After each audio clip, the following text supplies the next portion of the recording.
आपणा सई सविनय जय भीम. जय भीम.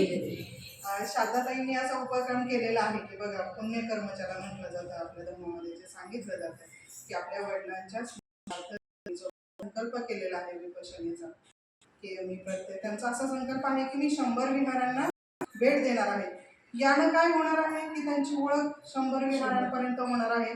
आपल्यासारख्या ज्या महिला आहेत यांना विपश्यनेचं ज्ञान मिळणार आहे, विपश्यना काय आहे कळणार आहे आणि विपश्यना तुम्ही करायला सुरुवात करणार आहे. म्हणजे आपल्याला जसं त्यांनी सांगितलेलं आहे, जसं बाबासाहेबांनी सांगितलेलं आहे की तुमच्या कल्याणासाठी आहे, मानवाच्या कल्याणासाठी आहे. काय करायचं, मानवाचं कल्याण करायचं आहे. तर ते कोणत्या प्रकारात केलं जाणार आहे, तर विपश्यना. आता विपश्यना काही लोकांचा असतो, काही लोक त्याला सहमती देतात, पण प्रथम तत्त्वांनी जर आपल्या सगळ्यांची जर उत्तर शोधली असती ते विपश्यना शोधले. आणि अनुभव जसं दादांचा मी नेहमी म्हणतो की धम्म हा त्रिकाल आहे, तसं विपश्यना तुम्हाला मिळेल.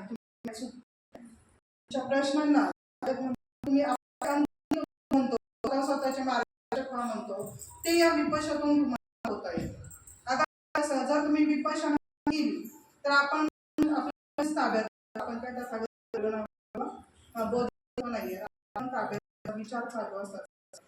विचार जर तुम्ही चिंतन केलं तर दुःख कोणाला सांगायचं, कारण तुमची व्यक्ती तुमची व्यथा अशा प्रकारे हे आपल्याला माहित नाही, म्हणून कधीच कोणाकडे नाही. आपल्या प्रश्नाची उत्तर आपण शोधायची. तर ती कशी शोधायची, या विपश्यनेतून मी तुम्हाला माझ्या अनुभवातून तुम्हाला ही उत्तरं मिळतील.